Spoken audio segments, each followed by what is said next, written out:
냄새나는 것에는 뚜껑을 덮는다.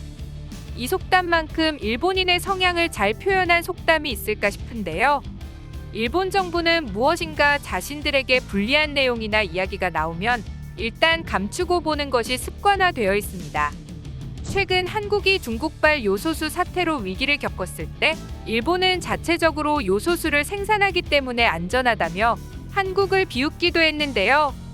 그러던 일본도 알고 보니 사용하는 요소수의 대부분을 중국산의 수입에 의존하고 있었고, 당장 요소수 부족으로 연말에 물류 대란이 올 수도 있는 큰 경제적 위기 상황에 닥쳤지만 정부가 감추고 있었다는 것이 일본의 기자인 하시모토 아이키에 의해 폭로되어 일본 사회에서 큰 논란이 되고 있습니다.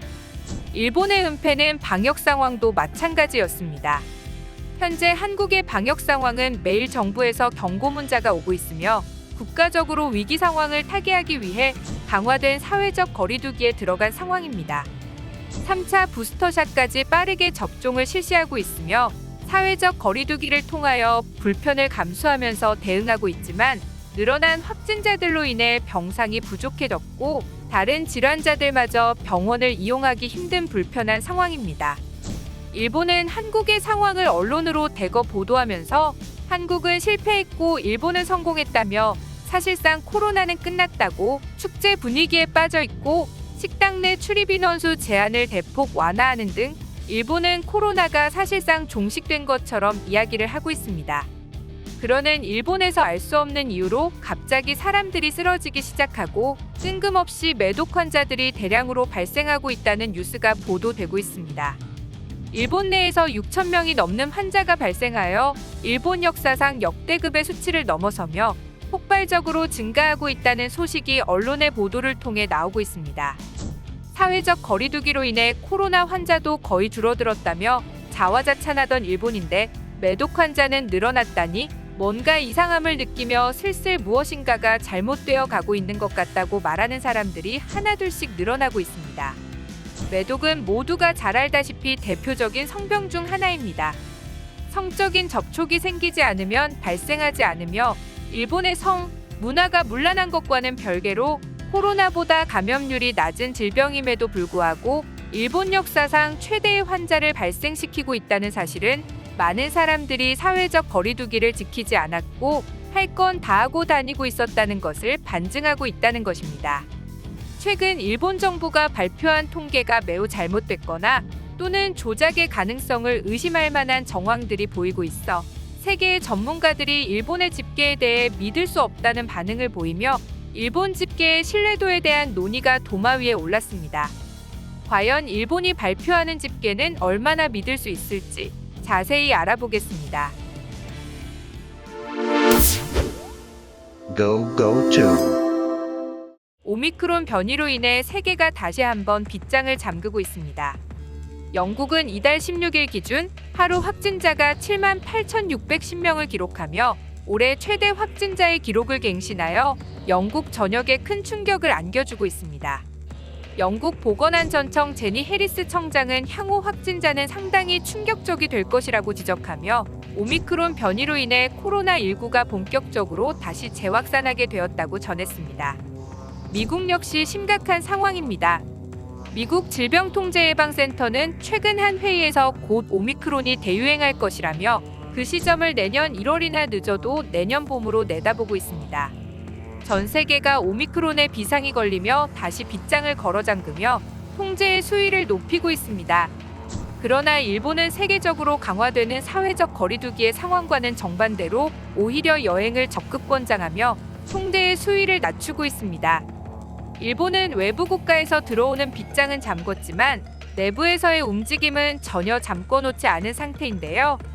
기시다 후미오 일본 총리는 이번 10일 국회의 관광 장려 정책인 고투 트래블 재개를 검토하겠다고 하며 본격적으로 여행을 권장하려는 움직임을 보이고 있으며 사회적 거리두기 조치를 완화하면서 최근 일본의 프로축구 경기장은 방역 지침 상한을 초과한 1만 명이 넘는 관중을 입장시키는 등 세계적인 추세와는 다르게 사회적 거리두기조차 느슨하게 진행하고 있습니다.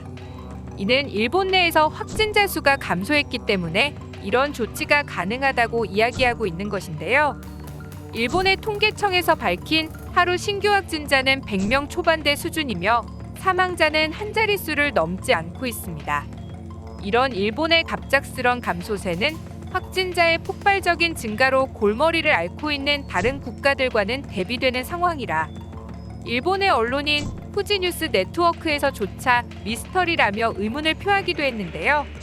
8월에 하루 2만 명이 넘는 확진자가 발생할 정도로 난리가 났었던 일본이 특별한 조치도 없었고 오히려 긴급조치까지 해제하였는데 확진자 수가 계속 감소되는 상황이 누구라도 상식적으로 생각해봤을 때 납득이 가지 않는 것입니다. 일본의 이런 상황에 로이터 통신은 일본의 감염은 아시아의 다른 지역에서 반등하는 것과는 대조적으로 감소하고 있어 전문가들을 당황시키고 있다고 분석했고, 일본 니가타 대학 연구팀은 일본 유전학회를 통해 바이러스가 게놈 복제 시 발생하는 변이를 원상복구할 때 필요한 효소 NSP14의 변화가 생겨 바이러스의 게놈 복제가 불가능하여 바이러스가 사멸했다는 가설을 제시했습니다. 일본 국립유전학 연구소의 이노우에 이투로 교수는 인터뷰에서 델타 변이 중 하나인 AY29형 바이러스가 일본 내 우세종이 됐으며 감염력을 낮추는 착한 변이를 발생시켰기 때문에 AY29가 다른 변이로부터 사람들을 보호해주고 있다고 생각한다고 주장했습니다. 그렇지만 자신의 가설에 100% 자신은 없다고 밝혔습니다. 어디까지나 가설일 뿐인 황당한 주장에 그치지 않는 것입니다. 백신 접종률이 높아서 집단 면역이 생겼을 수도 있으나 실제로 일본의 1차 접종률은 79%에 그치고 2차 접종률은 77.3%에 불과합니다. 1차 접종률이 84%가 넘고 2차 접종률도 81%에 달하며 3차 접종까지 10%에 가까운 접종을 한 한국보다도 낮은 수치이기 때문에 이것 또한 설득력이 없습니다. 네티즌들 사이에서는 일본의 확진자 수 감소에 가장 설득력이 있는 이유는 통계 조작과 통계 누락이 원인이라는 주장이 나오고 있습니다. 일본의 아날로그 행정으로 코로나19 대응 자체가 지연됐으며 올림픽 기간에는 2만 명이 넘는 확진자가 발생할 정도로 일본의 행정 처리는 엉망 그 자체였습니다. 팩스와 도장 문화를 버리지 못한 일본의 행정기관은 재난 상황에도 팩스로 정보를 교환하고 자료를 수기로 일일이 기재하여 판단하는 등 정확한 통계를 집계하지 못했었고, 우리 돈 20만 원이 넘는 터무니없이 비싼 PCR 검사비, 중앙정부와 지자체의 정보 교환조차 제대로 안 되었고, 민간 병원과의 연계조차 제대로 대응하지 못하는 어처구니 없는 처리 능력을 보였습니다. 심지어 아베 전 총리가 일본의 디지털 대응이라며 자신만만하게 내놓은 코로나 현황 어플리케이션인 코코아 앱은 사용법도 어렵고 보급도 제대로 되지 않아 어플리케이션 상에서 나오는 확진자의 정보가 실제 확진자 대비 0.3%밖에 보이지 않는 등 총체적인 난국으로 실소를 금하게 만들 정도였습니다. 심지어 확진자를 아예 누락하는 경우도 발생하였는데 10월 달에 도쿄에서는 확진자를 6,000명 단위로 누락해버리는 어처구니 없는 실수를 저질러 도마 위에 오르기도 했습니다. 확진자 통계를 내기 위해 전산 시스템을 도입했지만 정작 사용하는 사람들이 아날로그 방식에만 익숙하다 보니 전산 시스템에 대한 적응도가 낮아서 실수를 한 것이 문제가 됐습니다. 이런 기본적인 통계조차 제대로 잡지 못하는 일본이기에 신규 확진자 수 감소에 찬사를 보내는 사람보다 미스터리라며 의구심을 보내는 사람이 더 늘어날 정도로 일본의 대응은 엉망이었습니다. 또한 사람들이 가벼운 증상에는 일부러 검사를 받지 않는 문제도 발생하고 있습니다. 일본 내에서는 코로나 이즈메라는 신조어가 생길 정도로 확진자들에 대한 괴롭힘이 만연한 상황입니다. 확진자로 한번 낙인이 찍히면 확진자의 집이라며 종이를 붙이거나 SNS를 통해 주소를 공개하는 등 괴롭힘이 만연하고 있습니다. 한 일본인은 인터뷰에서 만약에 자신에게 코로나 증상으로 의심되는 증상이 나타나도 검사를 받으면 사회적으로 괴롭힘을 당하기 때문에 감추겠다고 하는 등의 모습을 보여 확진자에 대한 괴롭힘 문제도 심각한 상황이라는 소식을 전했습니다. 거기다 PCR 검사마저 문제가 있다는 지적이 있습니다.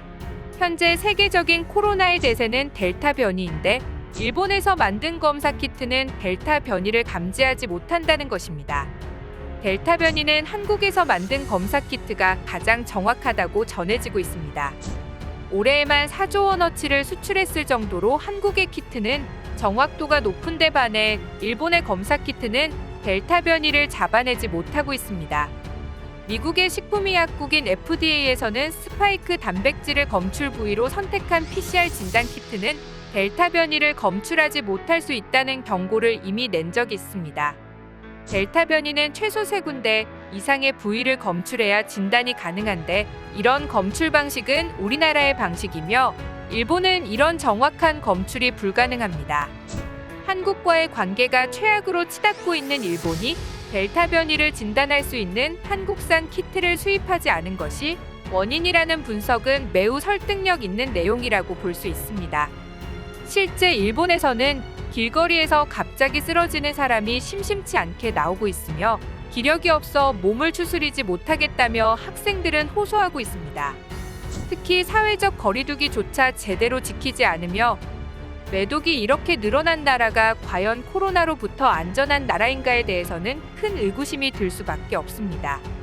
개인적으로는 통계적으로 확진자가 수천 명으로 불어났지만 감추지 않고 모든 걸 매일매일 국민들에게 공개하며 위험한 장소까지 바로바로 공유해서 알려주는 한국이 통계적으로 확진자가 몇 명 발생하지 않았다고 주장하는 일본보다 훨씬 투명하고 믿을 수 있는 안전한 사회라고 느껴집니다. 시청해주셔서 감사합니다.